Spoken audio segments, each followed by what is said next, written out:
Hey everybody, my name is Anne. Thank you so much for joining me today for an in-depth look into a battle that has been raging across the world since 1943.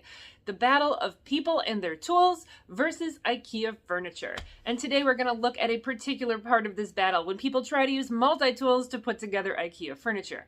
Now, there are three reasons that you might want to do that. Number one, because multi-tools are awesome. They've got everything in one little package, and you feel so great when you can pull it out and use your multi-tool to do any number of different things. Now, there's another reason for this as well. If you have tools, you can put together IKEA furniture, but if you set those tools down in among a whole bunch of parts that are sitting out on the floor or the dining room table, it's really easy to lose track of them. So it might be nice to have only one thing to keep track of. And the third reason is probably the most compelling to me. If you are putting together IKEA furniture with someone else, then you are going to have a problem because they're going to say, oh, look, a flathead screwdriver. I need that. And they'll just take it, they'll use it, they'll set it behind them, never the more to be seen, and you'll be looking around, not knowing where it is. Even if you are already using this screwdriver, they can find your other screwdriver and hide it from you, and it's just a real difficult problem that causes, shall we say, marriage and other friendship type difficulties.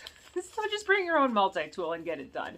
Now, this is a lot of times what you're going to see you need from IKEA. You're going to need a screwdriver, a Phillips screwdriver, a mallet, or a hammer, and then some other stuff like a level and a pencil or maybe a drill and a clamp.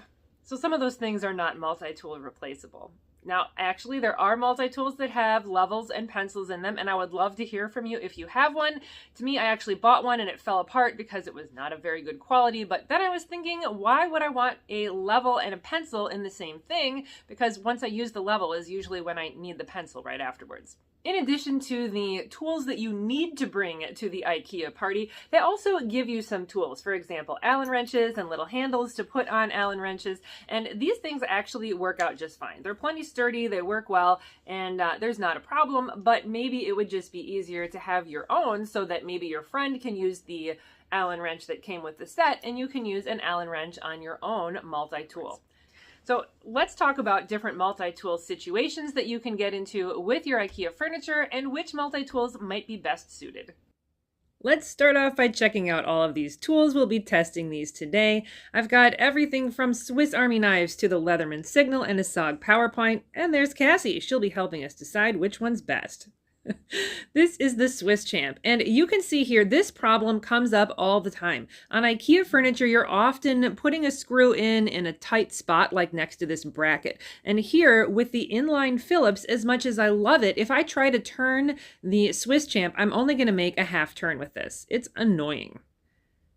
It's much better with the Leatherman Signal and the bit exchanger, and likewise here's a charge with the same bit exchanger. It really does fit.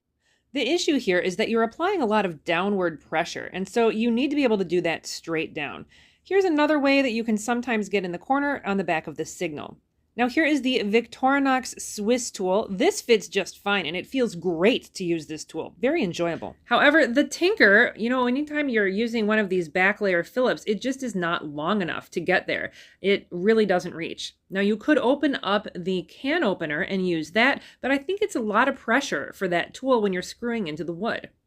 This is actually not a multi-tool. It is a dedicated bit driver that I got from Victorinox. It worked fine. And likewise, here's the bit driver on the XLT. No problems there. This would be available on any of the Cybertool series that you can still find.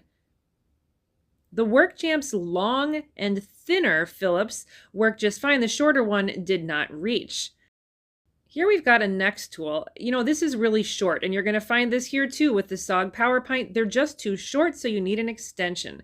The extension here works great. You can see it here in comparison to the Swiss Champ, which just can't make the turn. Now here are some extenders on different bottle openers. The Swiss Champ, the Workchamp. Here's one on the SOG PowerPoint with two tools extended together. And then this will actually fit over there, and it gives a bit of extended reach that you can't get with either the built-in Phillips or the driver on here, which is also way too short. These bits have come in great handy and will also allow you to replace the Allen keys or Allen wrenches that you get with your IKEA furniture with your multi-tool. I found the pliers surprisingly useful for placing these little soft close dots on my gallant door. But working inside that dark furniture, I really had a hard time being able to see. This one was particularly hard, and I really thought this was a great place for the Cybertool light. Now, the one thing I did not discuss today is the need for a hammer or a mallet. So obviously you can use a regular hammer and that will work. You also may want a mallet. I have used a hammer when I'm supposed to use a mallet by protecting the surface with like some of the cardboard that I cut off of the Ikea box.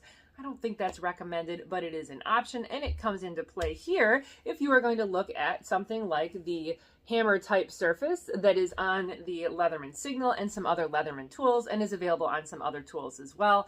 I think there are some cool things like this out there, and I've always wondered why more multi-tools don't contain some kind of hammer surface, because I think this is a pretty common tool that people need.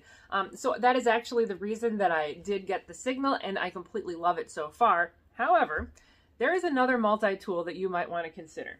Now, I've, like I said, been wondering why there aren't more hammers in multi-tools. And here, I'm putting it back together, but here we have a hammer that is a multi-tool. Yes, I found this at Walmart. I went there on the inspiration of another bunch of YouTube videos, and I was looking for some cool stuff. I found a bunch of stuff that wasn't of high enough quality to put on the videos, but I also found this. Check it out. It's got Russian nesting dolls of screwdrivers inside of it. Oh yeah, I completely love this thing. Now, I wish that I had thought to use it because it literally, with these two drivers and the hammer, it literally had everything I needed to accomplish my projects, and I can't believe that I missed an opportunity to actually use this thing.